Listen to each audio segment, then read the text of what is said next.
don't know how to start this one, but I want to talk about author bucket lists, about publishing dreams, not just dreams, but wild dreams, because there was this book tag that was going around recently, or maybe not so recently now because I wrote it down a while ago, where people were sharing their wildest publishing dreams. And I have an author bucket list, and I was like, these things are kind of the same. I kind of want to do a little remix on this, I think, because I want to share, I have written down here 15 bucket list items that I have, and I think I've had more. Like technically, a bucket list item would be, for most of us, finish a book, and that was definitely on my list when I first started out, is finish the dang book, like have an actual full book, beginning, middle, and ending. That is a huge one that I think is on most authors' bucket lists. So there's something a little bit vulnerable about this, but at the same time, super exciting, because when I was watching, it was Alexa Dunn that I saw do this tag, and I watched her video and I just got so excited. I'm like, yes, I want that too. I want that too. And so I've definitely pulled a lot of these over the years from what I've seen other authors do that I was excited about. But then there are some that I'm gonna share with you that made it onto my bucket list unexpectedly. Like, it wasn't there, and then I realized how much I wanted it. I'm gonna share with you my 15, and then I actually have written down a few more here that I have seen other people put on their bucket list, or wildest published dreams, whatever you wanna call it. Wildest pub dreams? Wildest publishing dreams. I can speak. No, I can't really. But anyway, let's just dive right into it. And again, at the end, I will share some more so that you can kind of formulate your own author bucket list, because this is so much fun. And how do you know what you're shooting for until you write down your dreams? Some of these things you have no control over, so I just want to put that out there, that some of these things you just gotta dream and be excited if they happen, but you don't always have control over it. But some things you do, so I'm gonna share a little bit of both. All right, enough of an intro, let's get into it. Number 1, you can totally see the happy light that I have going on. This is what I'm using as a light. This is for depression and whatnot. It helps you, it's like vitamin D, and I don't have a ring light, so I'm using this. Side note, that was unrelated to the video. All right, we're not gonna wear these. Number 1 on my list, I'm just gonna start with the one that I want the most, that a lot of authors want, that is very, I don't wanna say unattainable, but there's zero control. I'm just gonna say it. Making the New York Times bestseller list. Yeah. I would also substitute in this category the USA Today bestsellers list, or the top 1,000 in the Amazon store. Either of those would be fantastic. The highest I've ever gotten on Amazon, I'll show you because I'm proud of this. This is The Stolen Kingdom. If you scroll down to the product details section of a book, you can see where it lands. And so, sorry, this is really confusing to do backwards. So you get your rank in the 3 smaller categories, and then above that is the Amazon bestsellers rank. So I've gotten in the 5,000s, but I want to get in the 1,000 or above. That would be so cool. All 3 of those things mean that you have sold a heck of a lot of books, and in a very short amount of time, because I think those 2 first lists, and I think probably the Amazon one too, to get in the top 1,000, you have to get a lot of sales in just 1 week. It has to be like thousands, like maybe 10,000. I don't know. Somebody help me out here. If there's like a video on how to get on the New York Times bestsellers list, if there's like a how-to thing, somebody tell me.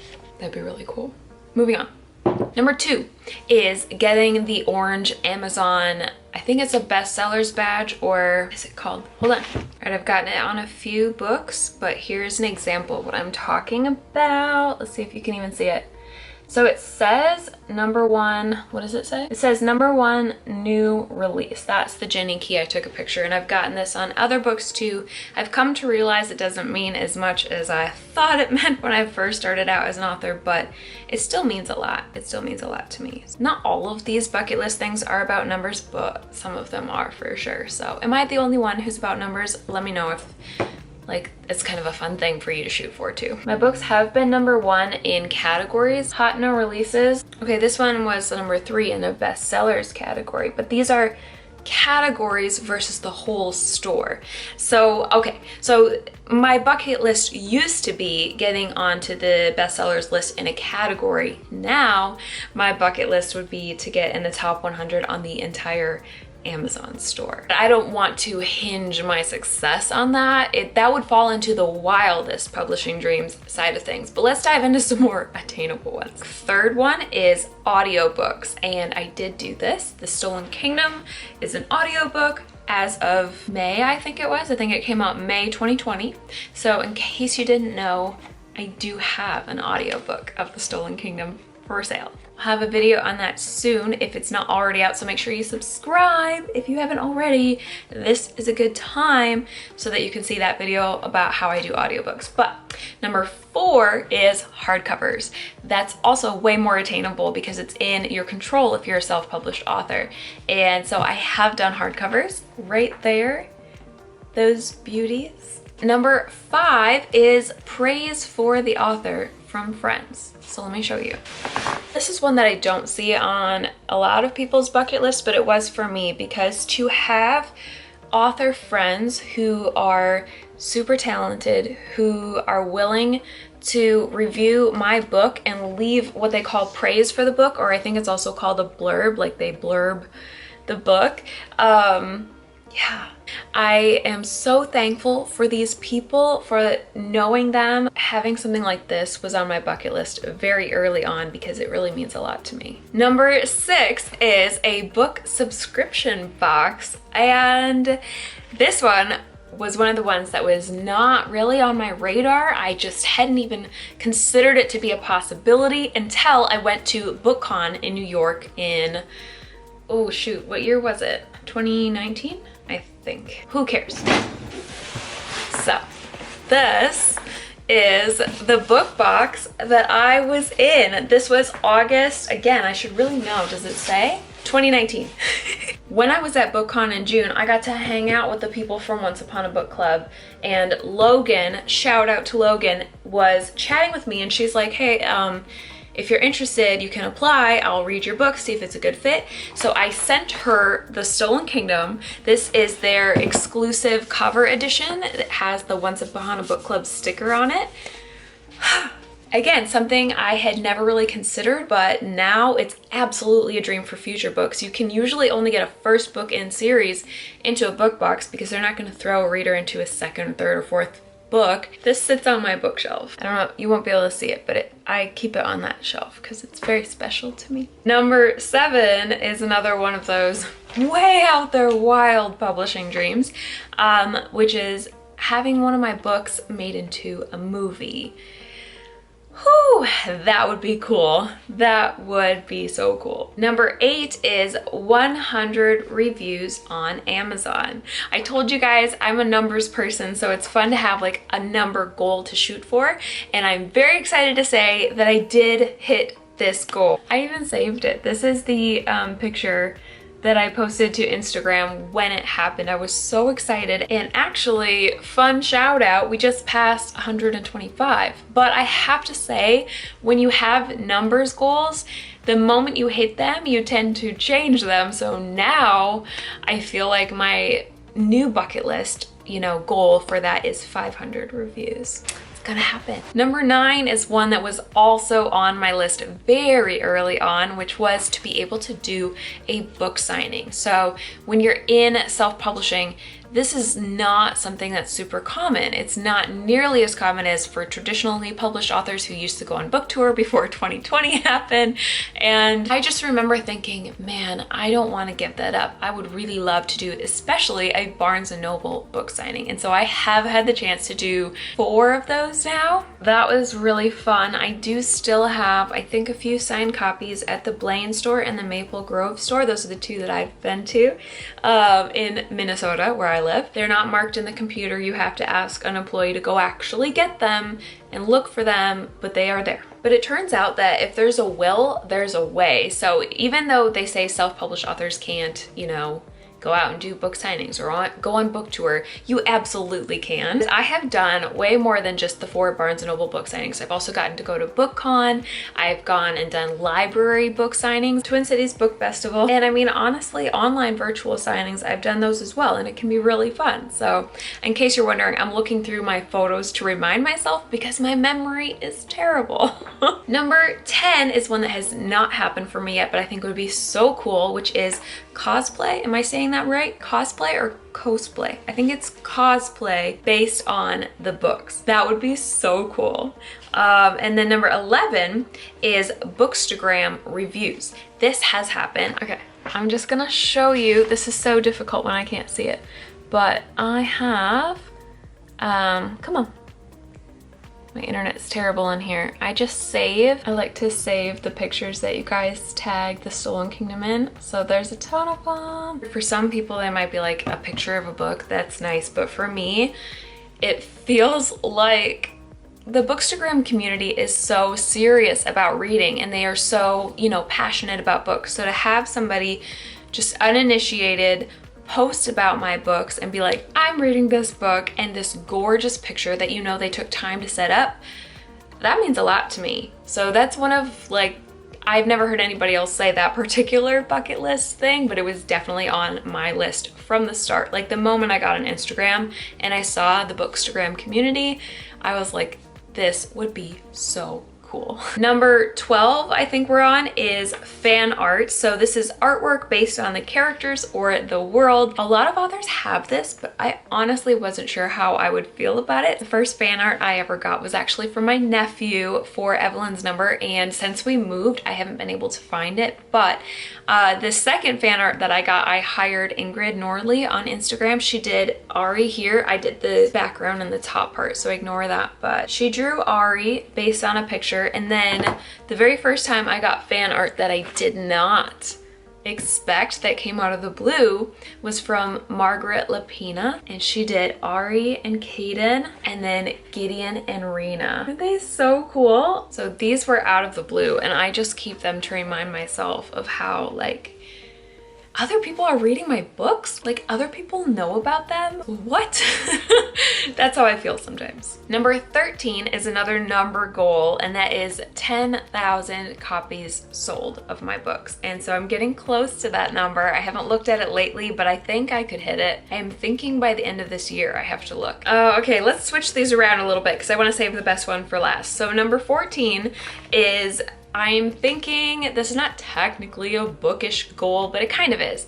I think it would be super cool to hit 100,000 subscribers here on Authortube on my YouTube channel.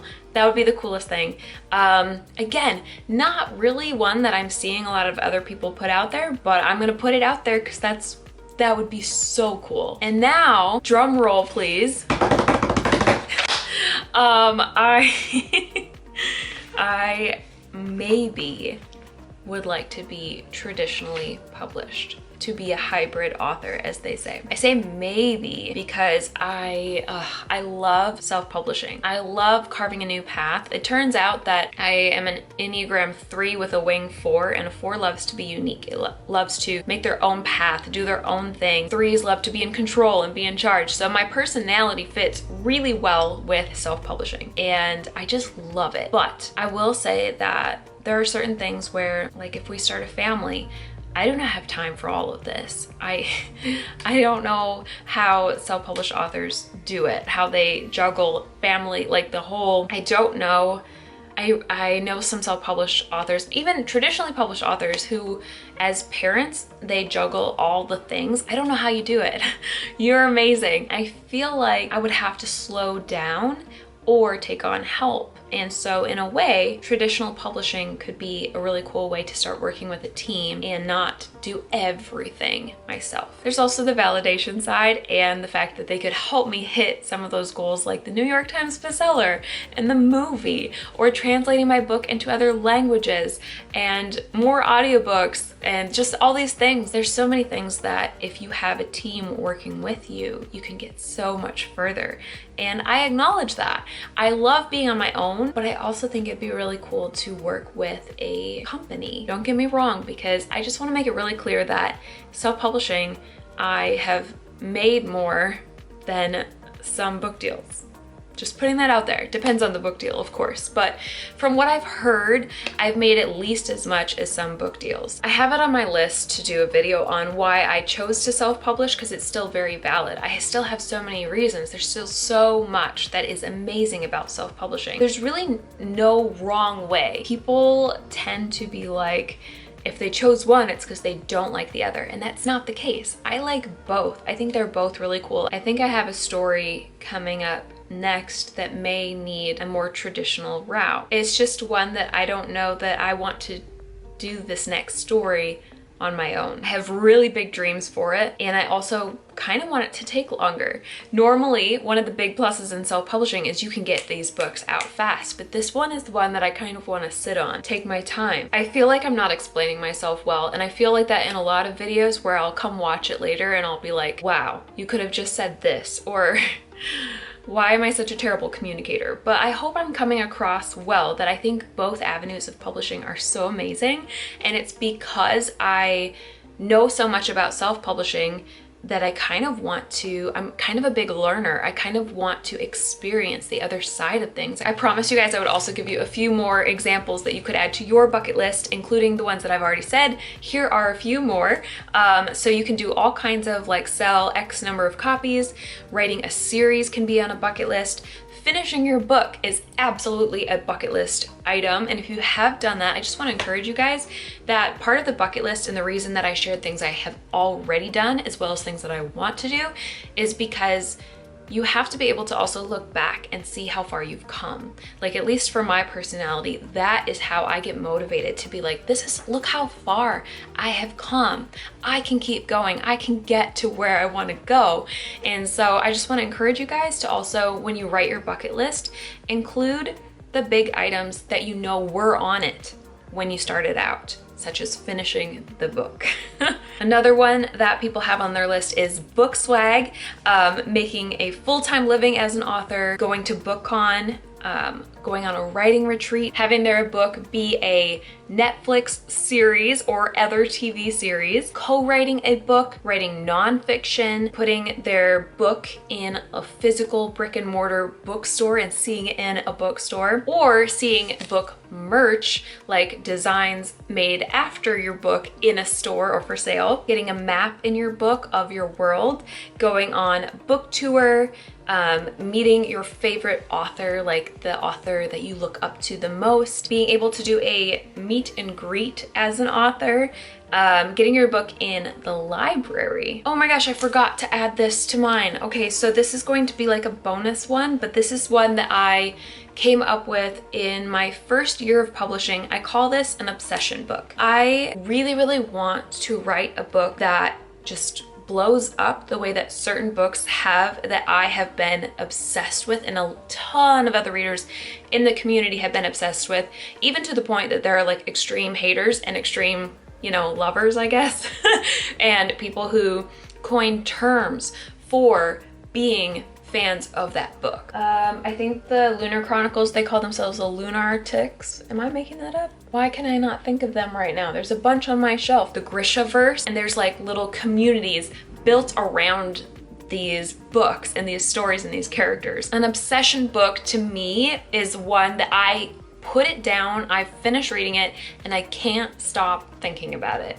And I just keep like coming back to it in random times. I fall asleep thinking about it. Those are the best books. So to be able to write an obsession book, again, it's not the most easily definable thing. It's not like those number goals where you know when you've hit it, but I would, that would be just the coolest thing ever, to write an obsession book someday that people are just obsessed with. Okay, I think that's it. Let me know what would be on your author bucket list, if you want to just put your top thing, or if you want to put your whole list in the comments, especially if there's some that I didn't mention that you think are really, really cool. I would love to know about it. So let me know in the comments what is on your author bucket list. All I have left to say is my usual little script here to remind you to give this video a thumbs up because it helps my channel.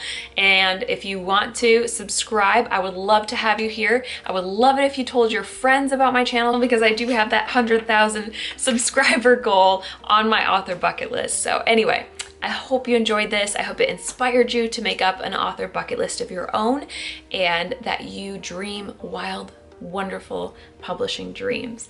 So I will talk to you guys again very soon. Bye. I can't. I'm having a bad hair day. Nothing's fixing it. So a haircut would help, but we don't have time for that. We don't have time for that. So let's just roll with it. Okay, here we go.